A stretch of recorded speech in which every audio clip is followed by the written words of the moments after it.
जगत असताना आपल्याला अन्नधान्याची गरज पडत असते, त्याशिवाय तर आपलं जीवन अपूर्णच आहे। तर आपण शेतामध्ये बरीचशी पिकं पिकवत असतो आणि आपण आपल्या घरामध्ये सुद्धा लावत असतो। तर नुसतं देवपूजा करून चालणार नाही, तर आपल्याला आपल्या घराकडे सुद्धा लक्ष देणं तेवढंच महत्त्वाचं आहे। तर बघा, मी आज गार्डनमध्ये आली होती वरती, तर म्हटलं चला आज आपण तुमच्यासोबत शेअर करूया माझ्या गार्डनमध्ये मी काय काय लावलेलं आहे।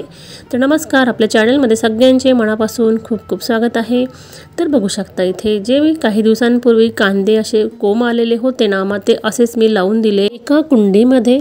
तर आता काही दिवसांनी ते वापरले मी थोडेफार, आणि आता बघू शकता का त्यांना अशा वरती गोंडे आलेली आहेत। तर यामधूनच त्यांच्या बिया तयार होतील आणि मला नंतर कांदे लावायला अगदी सोपं पडेल। तर आपण मार्केटमध्ये सुद्धा गेलो तर भरपूर मिळतात। ही भेंडी आहे, भेंडी खराब झाली होती म्हणून मी थोडी कट केलेली आहे वरतून, तिला आता थोडी पालवी फुटलेली आहे। तर कांद्याचं बी आपण नंतर छोट्याशा ग्रो बॅगमध्ये लावू शकतो किंवा एखाद्या कुंडीमध्ये सुद्धा लावू शकतो। त्यानंतर आपल्याला कांद्याची पात आपल्या घरच्या घरी मिळू शकते। तर आता मला थोडी याची काळजी घ्यावी लागणार आहे। त्यानंतर इथे टोमॅटोची जी रोपं काही दिवसांपूर्वी लावलेली होती, माझ्या काकूंनी मला दिली होती, पण आता त्यांची ग्रोथ खूप सुंदर झालेली आहे। तर बघू शकता मी अशा 3 ग्रो बॅगांमध्ये लावलेली आहे। तर ही गावठी टोमॅटो आहेत, तर त्यामध्ये कोथिंबीर सुद्धा लावलेली आहेत। तर कोथिंबीर सुद्धा खूप सुंदर झालेली आहे। तर आपण आपल्या घरच्या घरी सुद्धा अशा काही भाजीपाला आहेत त्या लावू शकतो। त्यानंतर मुळ्याचं बघूया। तर काही दिवसांपूर्वी मुळे इथे लावलेले होते मी, त्यांच्या बियाच खरं टाकलेल्या होत्या। त्यांना आता बघू शकता वरती डिंगरे आलेले आहेत, म्हणजे आता यांना बी येतील।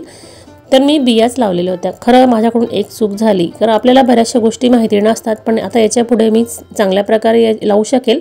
तर मी असं धरलं आणि थोडं मोठ्यांनी टाकून दिलं होतं आणि खूप गर्दी होऊन गेली। खरं तर ही ज्यावेळेस आपण कोणतीही बारीक बी लावत असतो ना, तर ते एक बोटा अंतरानुसार त्या एक बिया लावायच्या असतात। त्यानंतरच आपल्या गाजर म्हणा, मुळे म्हणा अगदी छान प्रकारे उगवू शकतात।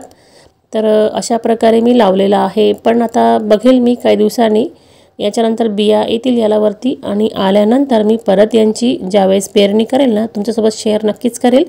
तर तुम्ही सुद्धा अशी चूक नक्की करू नका, कारण बऱ्याचशा चुका आपल्याकडूनच होत असतात, पण आपण त्या नीट परत दुरुस्त केल्या पाहिजे। दुसरं काम म्हणजे आपण जे मुळे लावत असतो ना, तर त्यांची जी पालेभाजी असते वरती आलेली, तर त्याची सुद्धा भाजी चांगल्या प्रकारे करू शकतो। तर आपण घरच्या घरी जर अशा प्रकारे जर लावलं आणि भरपूर लावायच्या आणि त्याची कोरडी भाजी बनवायची, तर याच्यामध्ये टोमॅटो, मिरची, अद्रक, लसूण असं टाकून सर्व काही तिखट वगैरे आणि कोरडी बनवायची। तर मुळाच लागलं पाहिजे असं काही जरुरी नाही, तर आपण भाजी म्हणून सुद्धा ही वापरू शकतो। आणि तुम्ही बघू शकता जास्त गर्दी झाल्यामुळे अशा प्रकारे मुळा आलेला आहे। अगदी मी लांब अंतरावर जर लावलं असतं तर भारी एकदम स्ट्रेटमध्ये मुळे आलेले असते। असो, आता पुढील बघूया ते म्हणजे बटाटा। तर बटाट्याचं सुद्धा मी बऱ्याच दिवसांपूर्वी कोंब लावलेली होती, आणि कोंब लावल्यानंतर बारीक छोटी बटाटे आलेली आहेत। तर ज्यावेळेस निघतील ना, तुम्हाला नक्कीच दाखवेल। पण तुम्हाला माहिती आहे का, ज्यावेळेस आपण बटाटा म्हणा, अद्रक म्हणा, ह्या गोष्टी ज्यावेळेस लावतो ना, त्यांची माती अगदी भुसभुशीत पाहिजे आणि जो पसरणारा भाग आहे ना, तो मोठा हवा असतो।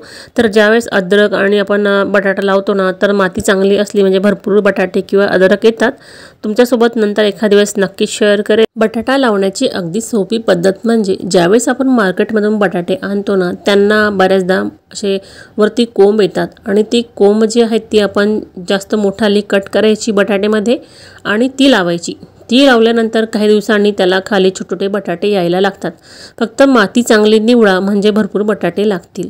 आता पुढील म्हणजे खूप महत्त्वाचं काम मला करायचं आहे। त्याकरिता इथे मोहरी घेतलेली आहे, ती पाण्यामध्ये टाकलेली आहे, कारण मला हिला सुद्धा लावायचं आहे। त्यानंतर हरभरे घेतलेले आहे, हरभरे सुद्धा पाण्यात टाकलेले आहेत। त्यानंतर गहू। तर अशा प्रकारे हे तिन्ही वस्तू मी पाण्यामध्ये भिजवलेल्या आहेत, आणि काही वेळानंतर या मी लावणार आहे। तर हे लावण्याचं कारण म्हणजे आता पुढील सणवार येतात, तर प्रत्येक सणांना आपल्याला कधी कधी पूजेसाठी सुद्धा बऱ्याचशा गोष्टी हव्या असतात। तर मोहरी लावण्याचं कारण म्हणजे ज्यावेळेस आपण सरस्वती पूजन करतो ना, त्यावेळेस मोहरीच्या फुलांना अत्यंत महत्त्व असतं, आणि आपल्याला बऱ्याच वेळा त्या मिळत नसतात। तर अशा वेळेस सुद्धा त्या आपल्याला उपयोगी येऊ शकतात। तर चला, माझा प्रयत्न आहे आता लावण्याचा, बघूया आता ते कुठपर्यंत सक्सेस होतं। हे गहू जे लावणार आहे त्याच्यामुळे उंबया निघतील का, आणि हरभऱ्यांना हरभरे लागतील का, हरभरे जरी नाही लागले तरी सुद्धा मी जो वरती त्यांना पालवी जी फुटणार आहे ना, मग ती आपण कैचीच्या सहाय्याने कट करायची आणि आपण त्याची कोरडी जरी भाजी बनवली तरी खूप सुंदर लागते। तर आपण ती 2 in 1 सुद्धा वापरू शकतो। असं नाही की हरभरेच लागले पाहिजे त्याला, तर आपण ती भाजी म्हणून सुद्धा उपयोग करू शकतो। तर अशा प्रकारे मी प्रत्येक ग्रो बॅगांमध्ये हे लावलेलं आहे। तर मी शक्यतो अशा झाडांमध्येच टाकलेले आहेत, कारण माझ्याकडे आता सेपरेट ग्रो बॅग किंवा कुंडी अवेलेबल नाही। तर मला आता थोडासा इथे प्रयत्न करून बघायचा आहे, सक्सेस झाला तर खूपच छानच आहे। झाल्यानंतर तुमच्यासोबत नक्कीच पुढच्या एखाद्या व्हिडिओमध्ये शेअर नक्कीच करेल। मी याआधीसुद्धा काही दिवसांपूर्वी वाटाणा लावलेला होता। तर मार्केटमधून मी वाटाणे आणले होते आणि त्यांना बरेचसे कोंब येऊन गेले, तर मी इथे मातीमध्ये लावले। बघू शकता अशा प्रकारे त्याची रोपं झालेली आहेत।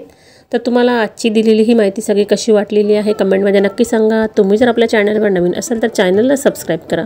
व्हिडिओ थोडा जर युजफुल वाटला असेल तर लाईक शेअर करा। आपण परत पुन्हा भेटू अशा छान छान व्हिडिओंसोबत। तोपर्यंत काळजी घ्या। असं पाहता आजचा दिवस खूप महत्त्वाचा पण होता। कृषी दिनाच्या हार्दिक शुभेच्छा।